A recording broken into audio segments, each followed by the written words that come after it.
Cavity Town. Right on, little dude! Chip off the old maximum block, you got super speed! I do? Yeah! Welcome to Screen Crush, I'm Ryan Airy, and special thanks to Squarespace for sponsoring this video. Episode 6 of WandaVision revealed that Wanda's twin sons, Billy and Tommy, actually have superpowers. Now, if you've read the comics, this probably wasn't much of a surprise because they grew up to be the teenage heroes Wiccan and Speed. Tommy even wears a version of his costume in the show. Just like in the comics, the twins have the powers of Pietro and Wanda, and there's no guaranteeing that they make it out of this series alive. After all, in the comics, it turned out that Wanda's kids were imaginary up until they weren't, long story, so it could be that these kids are just going to disappear whenever Westview's illusion collapses. But if Billy and Tommy keep growing up, and if they're like Tiny Tim, who did not die, then these twins are the key to the future of the Marvel Cinematic Universe. Marvel has already announced 22 films and TV series just being released in the next few years. So when you look at this list, you'll notice there isn't a massive team-up movie like the Avengers to tie the whole phase together. So why is Marvel holding off on announcing the new team-up movie or even a new Avengers lineup? Well, if you look at the clues, it's easy to see where this is going. Will you share it with us? They're not going to introduce a new Avengers team. They're going to introduce two new teams. The traditional Avengers with Captain America, She-Hulk, Jane Foster Thor, Captain Marvel, Ant-Man, Shang-Chi, etc. But look at these projects and then you'll also see the groundwork being laid for the Young Avengers. No, this isn't like the Muppet Babies of superheroes. This is an actual team of teenagers who briefly replaced the Avengers, and they're coming to the MCU. That's interesting, man. That's interesting. In the comics, the Young Avengers were formed by a program of the Visions that was set to roll into motion in case the Avengers were ever destroyed. A hero called Iron Lad found the program and basically gathered together the team. More on Iron Lad in a second. We've already seen one member of the team, Cassie Lang, aka Stature, who in the comics inherits her father's ability to grow. Cassie was even aged up to a teenager in Endgame, and then was recast, indicating that Cassie was going to have a bigger role in these films. The Hawkeye solo series, which is filming right now, is introducing Haley Steinfeld as Kate Bishop. In the comics, she takes over the name Hawkeye from Clint. They tell me you're a man with true grit. And guess what? She's a founding member of the Young Avengers. That team also includes Tommy and Billy, Wanda's kids. And yeah, I know they said they didn't exist in the comics and they were imaginary, but then later on they were reincarnated as teenagers. We've already seen that the kids have powers and accelerated aging, so you can bet that they'll become heroes in Phase 5. Wanda is also going to appear in Doctor Strange, the Multiverse of Madness. The events that you will see Wanda go through in the WandaVision epic series will be reflected and tied directly into Doctor Strange in the Multiverse of Madness. That movie will likely see Doctor Strange traveling to different realities and parallel Earths, similar to the new timelines that the Avengers created in Endgame. The animated What If show will also show stories from these divergent timelines, like what if Marvel characters are zombies or if Peggy Carter became a super soldier. But Doctor Strange 2 has also announced another dimension-hopping character. and you are. Toughest Boricua this side of the Hudson? People also call me America Chavez. She's also a member of, you guessed it, Frank Stallone. no, the Young Avengers. It's even possible that the pocket reality Wanda has created is now part of the multiverse, and could be a way of introducing America Chavez into the MCU. I've also heard from some actor friends who've already read for a Marvel part, described as a character who is the son of two worlds. This sounds an awful lot like Hulkling, who in the comics is the shape-shifting son of Captain Marvel and a Skrull princess. Now this character could easily be the son of Annette Bening and a Skrull. You never know when you're gonna need to borrow some sugar. Or maybe even Brie Larson's long-lost son. Oh.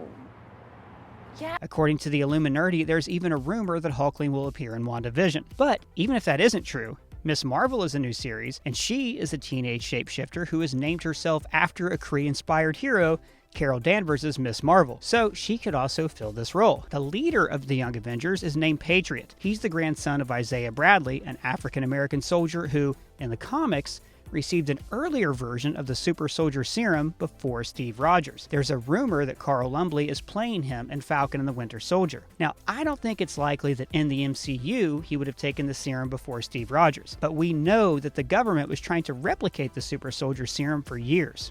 So this Dr. Banner was trying to replicate the serum they used on me? A lot of people were. So maybe they experimented on Isaiah when he was a soldier in Vietnam. That would open the door for his grandson Elijah to become the superhero patriot. In the trailer for Falcon and the Winter Soldier, Sam says, "The legacy of that shield is complicated." And this could be referring to the social and political position of the first black Captain America, Isaiah Bradley. And then there's young Loki. Yes, in the comics, Loki turns into a kid. It's kind of complicated, but trust me, it happens. So, could this happen in the MCU? Sure. Marvel has said that the solo Loki series is about him traveling through time, causing mischief in different eras. The Loki trailer shows him being imprisoned by the Time Variance Authority. They're like the time cops of the MCU. What the? Your time is all ripped up to hell! As we've seen in Endgame, sometimes you pass through time, and sometimes, well, it passes through you. Baby.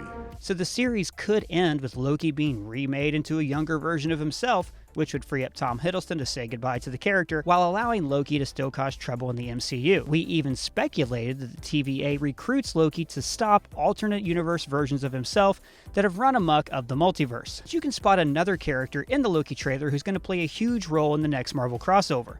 This is your mom. One of my favorite parts of creating these videos is when I get to spot your mom in the MCU. So I thought, why not expand my horizons and find your mom in history's greatest media? That's why I started thatyourmom.com, powered by Squarespace, the sponsor of this week's video. Over the past month, I've slowly built this website from one of Squarespace's many terrific templates. I've tweaked the format, added a custom logo, a contact me page, and even begun a blog. Now I can go into even greater detail about where I found your mom.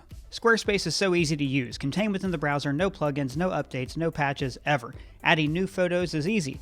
I was able to drag and drop without any additional steps. Squarespace is offering Screen Crush fans a free trial at squarespace.com/screencrush and use the code ScreenCrush to get 10% off your first purchase. Or click the link in the description to sign up. And if you have any ideas for this site, you can tweet them right to me because Squarespace seamlessly integrates your social media links in the site design. Who knows? Maybe someday you'll create a website that points out my mom. That's squarespace.com/screencrush and use the code ScreenCrush to get started today with 10% off your first purchase. Alright, but what about that character I mentioned, Iron Lad? Well, there's a couple possibilities. Remember this gangly teenager at Tony Stark's funeral? That's Ty Simpkins, the grown-up Harley Keener from Iron Man 3. Admit it. You need me. We're connected. At the end of that movie, he leaves Harley with a lab filled with gear. So it's possible, however unlikely, that he creates his own Iron Man suit. But Iron Lad's role could also be morphed into the hero Ironheart. This is a teenager named Riri Williams, who's going to be played by Dominique Thorne in her own Disney Plus show. But I have a feeling that Ironheart is more likely to be a part of the main Avengers team. Then we'd get the fun interplay of seeing this new teenage Iron hero interact with the grown-ups. Iron Lad's origin in the comics is way more complicated, and it's a perfect fit for the MCU's new big bad crossover villain, Kang the Conqueror. Kang is a long-time Avengers villain. He's from a utopian future where he gets bored and decides to conquer the past with his futuristic technology. His end goal is to rule all of time and every divergent reality in every time stream, just like those alternate realities that the Avengers created in Endgame. And now, Jonathan Majors has been cast as this villain for Ant-Man and the Wasp: Quantumania. Now, he probably won't be the main villain of that movie. Kang uses the quantum realm to time travel, Ant-Man uses the quantum realm,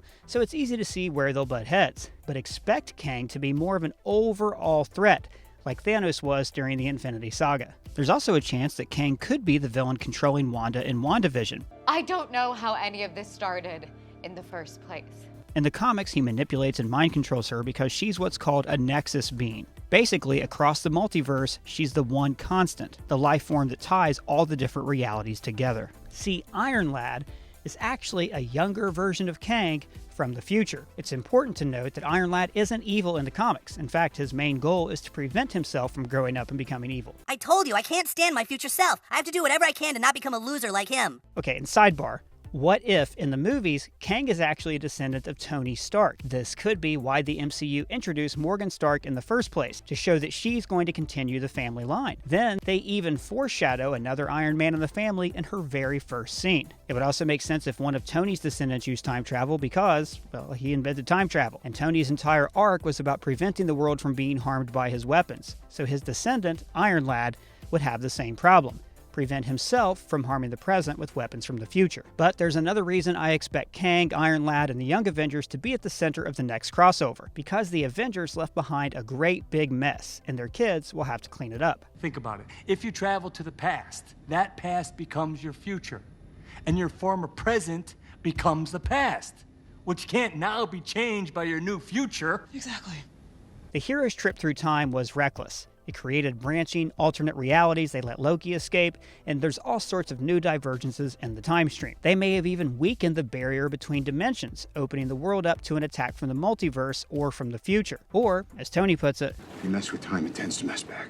Oh, see, you broke time, and you thought you could just stick it back together with this? just like in the real world, people do their best, but they always leave problems for the next generation to solve.